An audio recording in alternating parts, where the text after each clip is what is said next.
같은 음식을 먹어도 순서만 바꾸면 혈당이 절반으로 떨어진다는 사실 알고 계셨습니까?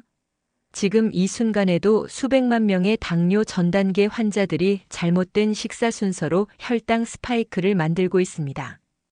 이번 영상에서는 혈당 스파이크를 막는 밥 먹는 순서에 대하여 심층적으로 알아보는 시간을 갖겠습니다. 오늘 제가 준비한 내용은 크게 세 가지입니다. 첫째, 혈당 스파이크가 일으키는 무서운 결과들입니다. 둘째, 과학적으로 입증된 최적의 식사 순서입니다. 셋째, 오늘부터 바로 실천할 수 있는 혈당 관리 비법입니다. 우리나라 성인 3명 중 1명이 당뇨 전 단계입니다. 더 충격적인 건 본인이 당뇨 전 단계인지 모르는 경우가 대부분이라는 것입니다. 하지만 식사 순서만 바꿔도 당뇨 진행을 70% 막을 수 있습니다. 이것이 중요한 이유는 혈당 스파이크가 단순히 당뇨만의 문제가 아니기 때문입니다. 치매, 심장병, 암의 원인이 되고 노화를 촉진시킵니다. 끝까지 시청하시면 일본에서 화제가 된 실험 결과와 함께 의사들도 실천하는 혈당 관리법까지 모두 알려드리겠습니다. 특히 마지막에는 외식할 때 활용할 수 있는 꿀팁도 준비했으니 놓치지 마세요.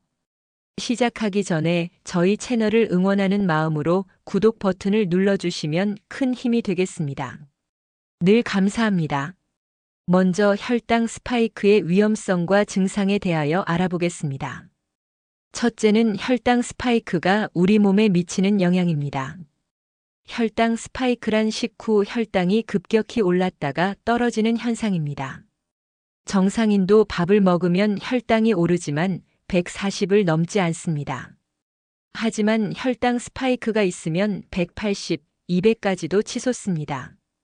이렇게 롤러코스터처럼 오르내리는 혈당은 혈관을 손상시킵니다.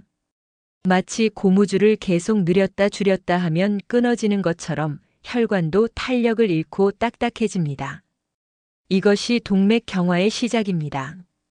더 무서운 건 뇌에 미치는 영향입니다. 혈당이 급격히 떨어지면 뇌는 에너지 부족 상태가 됩니다. 그래서 식곤증이 오고 집중력이 떨어지며 짜증이 납니다. 장기적으로는 치매 위험이 3배 증가합니다. 둘째는 혈당 스파이크의 숨은 증상들입니다. 많은 분들이 이런 증상을 겪으면서도 혈당 문제인지 모릅니다. 점심 먹고 한두 시간 후 극심한 졸음, 단 것이 당기는 현상, 손떨림, 식은땀, 두통 등이 모두 혈당 스파이크 증상입니다. 특히 밥 먹고 30분에서 1시간 사이에 갈증이 심하거나 소변이 자주 마려운 것도 혈당이 급격히 올랐다는 신호입니다. 몸이 과도한 당분을 빨리 배출하려고 하기 때문입니다. 실제로 한 실험에서 20명의 직장인들을 대상으로 연속 혈당 측정기를 2주간 착용하게 했습니다. 놀랍게도 18명이 하루 한 번 이상 혈당 스파이크를 경험하고 있었습니다. 본인들은 전혀 몰랐던 것이죠. 다음은 과학적으로 입증된 최적의 식사 순서에 대하여 알아보겠습니다. 첫째는 채소를 먼저 먹어야 하는 이유입니다. 일본 가나자와 대학의 연구가 전 세계적으로 화제가 됐습니다. 같은 식사를 하되 순서만 바꿨더니 혈당 상승폭이 절반으로 줄었다는 것입니다. 비밀은 식이섬유입니다. 채소의 식이섬유가 장벽의 막을 형성해서 당분 흡수를 늦춥니다. 마치 스펀지가 물을 천천히 흡수하는 것처럼 당분도 천천히 흡수되는 것입니다.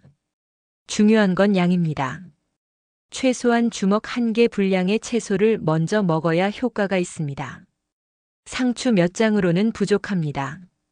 샐러드 한 접시, 나물 반찬 2-3가지를 먼저 드시는 것이 좋습니다. 둘째는 단백질과 지방의 역할입니다. 채소 다음은 단백질입니다. 고기, 생선, 두부, 계란 등을 먹으면 위에서 음식물이 머무는 시간이 길어집니다. 이렇게 되면 탄수화물이 천천히 소화되어 혈당이 서서히 오릅니다. 특히 지방이 포함된 단백질이 더 효과적입니다. 삼겹살이 닭가슴살보다 혈당 관리에는 오히려 유리할 수 있다는 뜻입니다. 물론 적당량을 먹어야 합니다. 실제 실험 결과를 보면 밥을 먼저 먹었을 때는 혈당이 180까지 올랐지만 채소, 단백질, 밥 순서로 먹었을 때는 140을 넘지 않았습니다. 같은 음식, 같은 양인데 순서만 바꿨을 뿐입니다.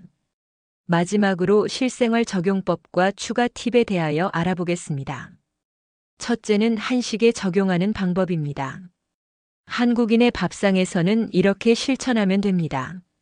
먼저 김치, 나물, 쌈채소를 충분히 먹습니다. 그 다음 된장찌개에 두부, 생선구이, 계란말이 등 단백질 반찬을 먹습니다. 마지막으로 밥을 먹되 절반만 먹는 것이 좋습니다. 국물 요리는 조심해야 합니다.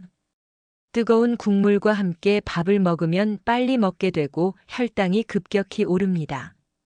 국은 건더기 위주로 먼저 먹고 밥과 국물은 나중에 먹는 것이 좋습니다. 외식할 때는 이렇게 하세요. 중국집에서는 짬뽕보다 짜장면이 낫고 먹기 전에 단무지와 양파를 충분히 먹습니다. 일식집에서는 초밥보다 사시미 정식을 선택하고 회와 채소를 먼저 먹습니다. 둘째는 혈당을 낮추는 추가 비법들입니다. 식사 전 물 한 컵을 마시면 혈당 상승이 10% 줄어듭니다. 특히 레몬물이나 식초물은 더 효과적입니다. 산성 성분이 탄수화물 소화를 늦추기 때문입니다. 식사 시간도 중요합니다. 최소 20분 이상 천천히 먹어야 합니다. 빨리 먹으면 인슐린 분비가 따라가지 못해 혈당이 급격히 오릅니다. 젓가락을 놓고 대화를 나누며 천천히 드세요.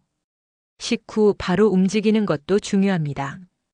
밥 먹고 바로 눕지 말고 10분만 걸어도 혈당이 20에서 30 낮아집니다. 설거지하기, 가벼운 청소, 산책 등 뭐든 좋습니다. 근육이 당분을 소비하기 때문입니다. 오늘 알려드린 내용을 정리하겠습니다. 혈당 스파이크를 막는 최적의 식사 순서는 채소, 단백질, 탄수화물입니다. 채소는 주먹 1개 분량, 단백질은 충분히, 탄수화물은 절반만 드시면 됩니다. 추가로 식전 물 1컵, 20분 이상 천천히 먹기, 식후 10분 걷기를 실천하시면 혈당 관리는 충분합니다. 이것만으로도 당뇨 진행을 70% 막을 수 있습니다. 오늘 점심부터 당장 시작해보세요. 김치와 나물부터 먼저 드시고 그 다음 반찬, 마지막에 밥을 드세요. 단 일주일만 실천해도 몸이 가벼워지는 것을 느끼실 겁니다. 영상이 도움이 되셨다면 구독 버튼을 꼭 눌러주시고 소중한 분들에게 다 함께 이 정보를 공유하여 주십시오. 특히 당뇨 위험이 있는 가족들께 꼭 전달해 주세요. 다음에도 더욱 알차고 유익한 건강 정보로 찾아뵙겠습니다. 시청해 주셔서 정말 감사합니다.